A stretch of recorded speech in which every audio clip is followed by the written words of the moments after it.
Hey guys, Hippie here. I'm back at it again with another DRG guide video. This time we're going to focus on the Lead Storm Minigun Gunner build. If you don't know what Lead Storm does, it makes it where you can't move while shooting. Also decreases your stun chance to very, very low. I think it's like 5% or something like that. For the good things you get more damage per pellet, and that's pretty much it. From the game it says you get a huge increase of damage, you can't move while shooting, and you get a huge penalty to stun chance and duration. So even if you do stun, it'll be very quick. You'll still get stuns off because you're shooting so many bullets, even with a 5% chance. It's gonna happen like occasionally.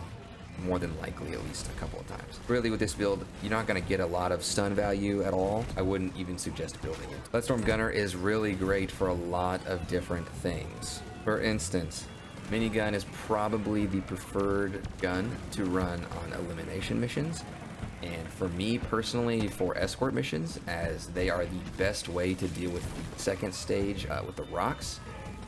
They can also actually blow up shooty laser crystals that spawn in the fourth wave. You shoot them right in the tip.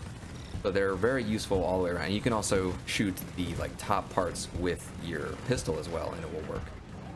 Did you know you could also kind of mine with the minigun? You can shoot, if you're looking for health, for instance, you can shoot some crystals and get your red sugar and fill yourself up. I think it's way less value than normal than just pickaxing it, but if it was like way ahead of you and you just wanted to get it, like it's on the ceiling or something like that, you could do that. So the reason you want to run Lead Storm, in my opinion, for those two separate things is because the huge amounts of damage that it brings out is one of the best ways to kill anything. If you're really focusing hard and you're doing an elimination mission correctly as a gunner, which is you're always trying to focus on shooting that thing in its butt, just constantly, you're not focusing on anything else. They can only chase one person at a time, is the big thing with elimination missions that most people don't seem to understand, is they go for one person at a time, and they'll go for them for some time. They'll usually do 2 or 3 attacks after one person.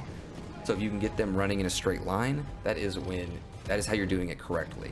And then if you're doing gunner correctly, that allows you to unload into their butt. Now you might think with an escort mission that it's actually better to run a autocannon gunner just for the waves that come after you. And I actually don't disagree.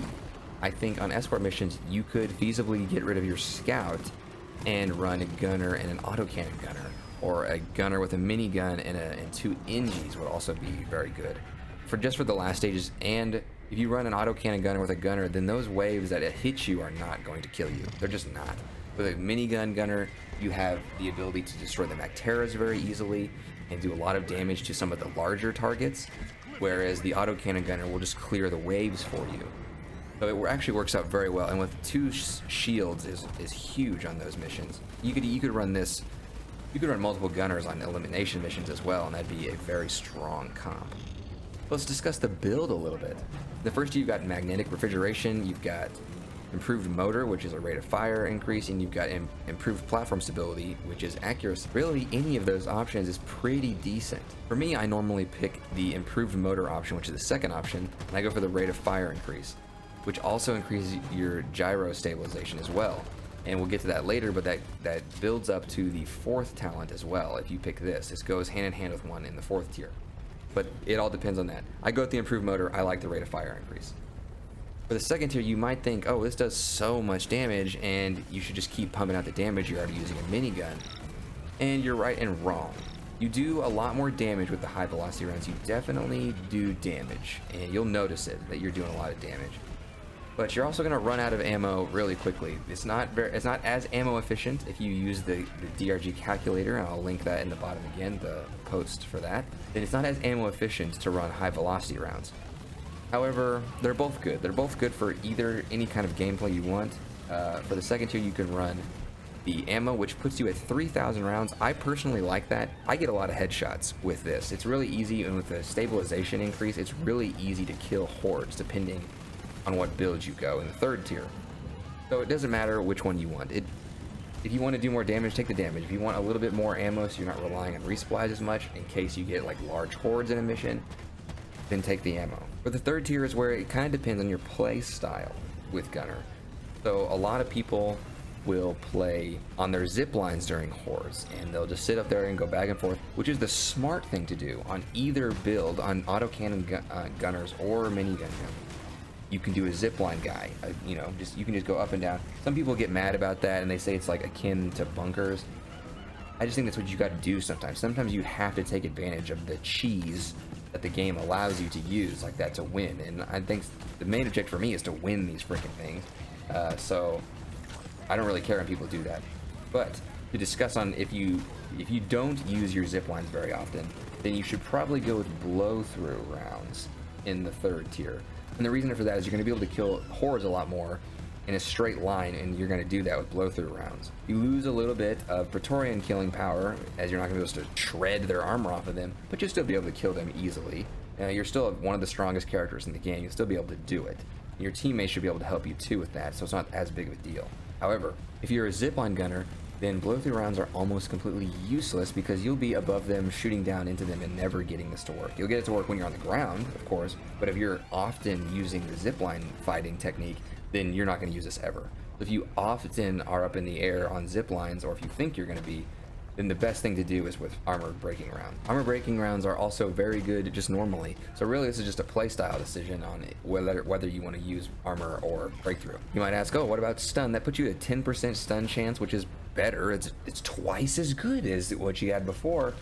And you will get it to happen a little bit more often, but it's really not that great. And then you get a stun for a longer time that puts you at 1.5.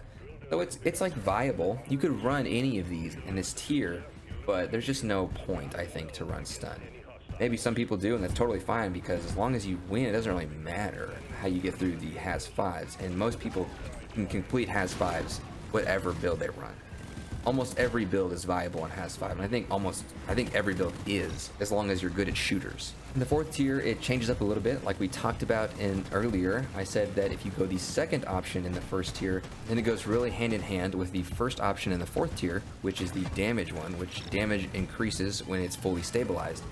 So the more often you are getting to full stabilization, which you will be with using the 2nd option, the more damage you'll be doing. This encourages you to shoot and just destroy hordes and get all the way shooting as long as you possibly can. And what I'm talking about is that since you can no longer move, a lot of gunners adopt a style of running and jumping. Running and jumping and turning around, that's your big thing.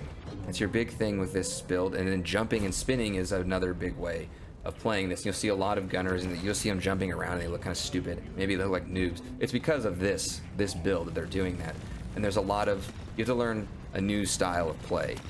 More of like you're kiting a lot, you're running away and then jumping, and then you're just hopping along, turning around and shooting in large hordes that are too big for you to kill immediately. I think it's really fun and exhilarating because it's like whenever it gets really crazy, then you just feel like a Terminator out there just killing them all. It's a great time to like really have to push yourself like that, because if you stop and stand still and has 5, they'll kill you. Gunner is really easy to die if you're not careful and you're not using your shields effectively. You can also run lighter barrel assembly, which allows you to kill things quicker with a 0.3 spin up time, 0.3 second spin up time that is. That's very low and you're shooting very quickly.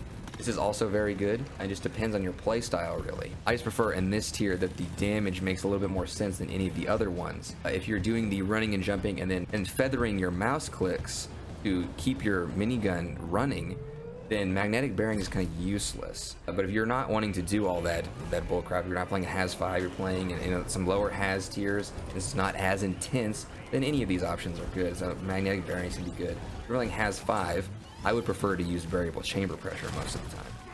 Now for the last tier, depending on what you want, if you want more damage, then you need to go with hot bullets and definitely get yourself close to overheating pretty often. Hot bullets do add a little bit of damage, and it's how you get the most burst damage possible. So if you want more damage and go with hot bullets, it's totally viable. Just watch out for the overheats, because it's gonna happen if you're trying to use those more often. You can also use Cold as the Grave. Cold as the Grave is very, very good still, even with the slight nerf that it got. It's always good. It encourages you to kill lots of enemies and just keep shooting into waves. So it's always good to use. I believe aggressive venting got buffed. I would think that this is better on a Burning Hell build than a Lead Storm build, but it could also work if you use the DRG damage calculator that I use. It shows aggressive venting as giving it the most ammo efficiency for your build. So you just have to actually use it, I think. As long as you're using aggressive venting, it's apparently very good by the numbers. Try it out.